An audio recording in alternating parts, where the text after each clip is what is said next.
সরকারকে এবার কড়া অ্যাডভাইস দিলেন এনসিপি নেতা সংসদের বিরোধী দলীয় চিফ হুইপ নাহিদ ইসলাম।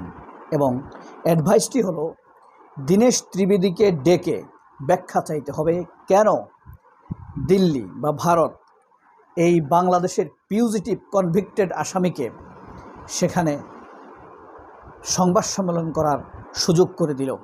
এটি আন্তর্জাতিক আইনের এবং বাংলাদেশের যে ভারতের সাথে ইন্ডিয়ার সাথে বন্দি বিনিময় চুক্তির যে ধারা বিধি সেটার লঙ্ঘন করা হয়েছে। আমরা খুব ভালোভাবে জানি। দেখেন, এখন আপনি কি এটা সমর্থন করেন? সরকার তো খুব কড়া ভাষায় চিঠি দিয়েছে দিল্লিকে। এখন দিল্লি সেটার জবাব এখনও দেয়নি। এখন নাহিদ ইসলাম এই কথাটি বলল, এটা কি আপনি একমত কিনা আপনি কমেন্ট বক্সে জানাবেন। আসুন আমরা এই বিষয়টি ব্যাখ্যা করি। সরকারের কোনো রকম কনস্পাইরেসি মানে কোনো রকম জটলা আছে, ঘাপলা আছে, নাকি নাহিদ ইসলাম ঠিক আছে? শেখ হাসিনা সংবাদ সম্মেলন ডাকবে এই মর্মে সে 5-6 দিন থেকেই এমনটি করেছে। এর আগে জুলাই আসলেই তারা এসব করে। জুলাই নিয়ে যেন আলোচনা না হয়, মানুষের আগ্রহ আকর্ষণ যেন তার দিকে থাকে, শেখ হাসিনার দিকে থাকে। জুলাই যেন ধীরে ধীরে অচ্যুত হয়ে যায়, গুরুত্বহীন হয়ে যায়, এই কারণে সে আলোচনায় থাকতে চায়। এই কারণে জুলাই মাস আসলেই দেখবেন তাদের মধ্যে উৎপাত বেড়ে যায়।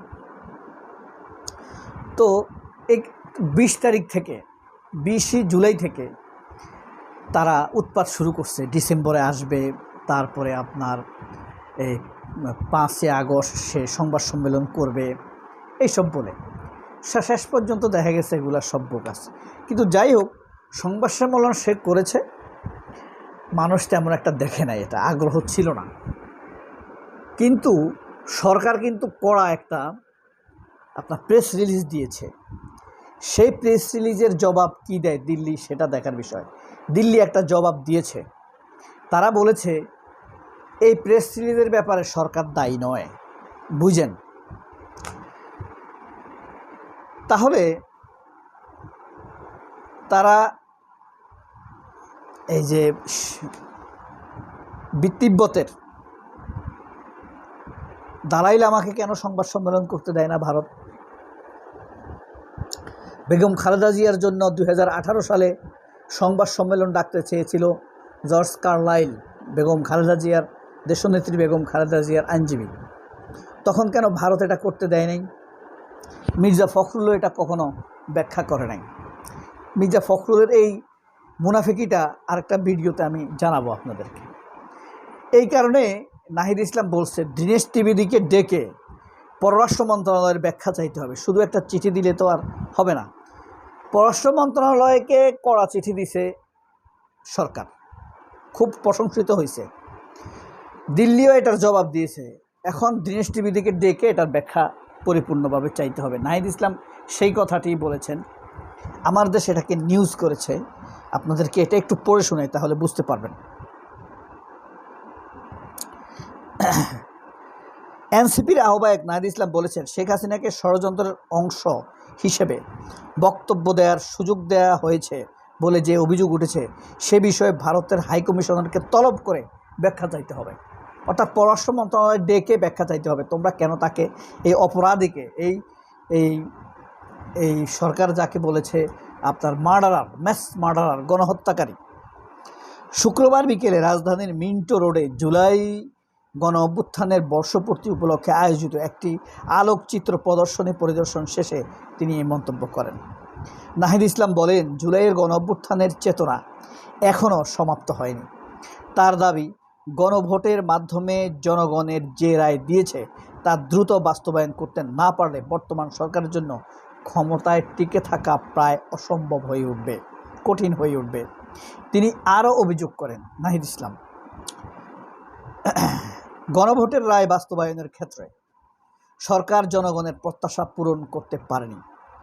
একই সঙ্গে তার দাবি, অতীতের আওয়ামী লীগ সরকারের মতো বর্তমান প্রশাসনেও বিভিন্ন দলীয়করণের প্রবণতা দেখা যাচ্ছে।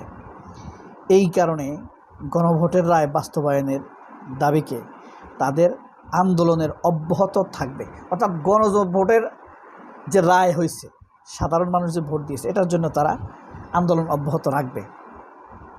এর আগে অনুষ্ঠানে বাংলাদেশ জামায়াত ইসলামীর সেক্রেটারি জেনারেল মিয়া গোলাম পরোয়ার সহ এনসিপির বিভিন্ন পর্যায়ের নেতারা জুলাই গণ অভ্যুত্থানকে কেন্দ্র করে আয়োজিত আলোকচিত্রীর প্রদর্শনী ঘুরে দেখেন। তবে এখানে অত্যন্ত গুরুত্বপূর্ণ একটি বিষয় আমার চোখে, যেটা আমি মনে করি, সেটা হলো দেখেন, এই ব্যাপারে জামায়াত বিএনপি সরকার একটি মোটামুটিভাবে ভালো গেম খেলতে পেরেছে। মানে ভারতকে কড়া একটা বার্তা দিয়ে মানুষের মন জয় করেছে। আরেক দিক দিয়ে বাংলাদেশের ভিতরে যারা আটকে পড়া ভারতীয়, গোলাম আকবর হোসেনের বাসায় বিবিসি সাংবাদিক, আটকে পড়া ভারতীয় আছে না, এরা কারা জানেন?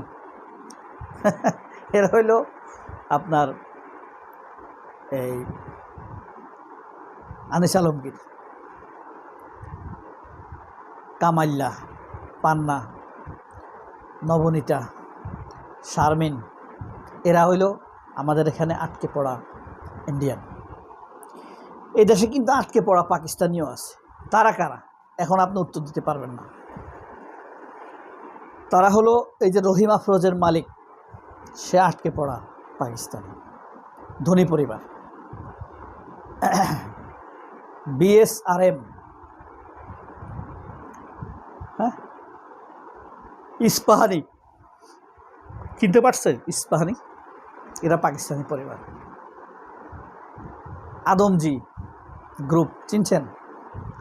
ওই যে উত্তরের মেয়র প্রার্থী আদমজি, আদমজি, সে কিন্তু আটকে পড়া, তারা পাকিস্তানি। কোহিনুরের মালিক। তারপরে আসাদুজ্জামান নূরের একটা কোম্পানি আছে না, আলী জাকের, ইরেশ জাকের, এশিয়ান 360, চিনতে পারছেন? এই কোম্পানিটা একজন আটকে পড়া পাকিস্তানের, কিন্তু তাদের কাছ থেকে অস্ত্র ঠেকিয়ে দখলে নিয়েছে আসাদুজ্জামান নূর। আসাদুজ্জামান নূর তো তখন আওয়ামী লীগ না, তখন ছাত্র ইউনিয়নের ক্যাডার ছিল। তখন অনেকে অনেক কিছু দখল করছে। তখন আলী জাকের আর আসাদুজ্জামান নূর, তাদের আরেক বন্ধু ছিল, তারা এশিয়ান 360 দখল করে নিয়েছে। এটা কিন্তু বছরে হাজার হাজার কোটি টাকার বিজনেস করে। তারপরে আরেকটা জিনিস দখল হয়ে গেছে, সেটা হইল দৈনিক বাংলা পত্রিকার নাম শুনছেন না? এটা ছিল দৈনিক পাকিস্তান। মেহরাব আফজালি এটার সম্পাদক ছিল। এই শেখ মুজিবের বাগিনা শেখ মুনি এটার দখল করে নিছে। এটাতে আবার চাকরি করছে মানব জমিন, এর সম্পাদক মতিউর রহমান, আরও অনেকেই করছে। শাহাবুদ্দিন ছুপ্পু প্রেসিডেন্ট ছিল না? শাহাবুদ্দিন ছুপ্পু কিন্তু দৈনিক বাংলায় চাকরি করত, জেলা প্রতিনিধি ছিল পাবনার। তো এইভাবে এরা হইল আটকে পড়া পাকিস্তানি, আর আটকে পড়া ভারতীয় কারা, তারা কিন্তু বললাম। তাই এই নাহিদ ইসলাম এই কথাটা বলে মোটামুটি এই পররাষ্ট্রমন্ত্রীকে টেনশনে ফেলে দিয়েছে। শ্যামা ওবায়েদও কিন্তু জ্বালার মধ্যে পড়ে গেছে, বুঝছেন? এবার শ্যামা ওবায়েদ, নাহিদ ইসলাম বলছে তো, এবার জবাব দিবে।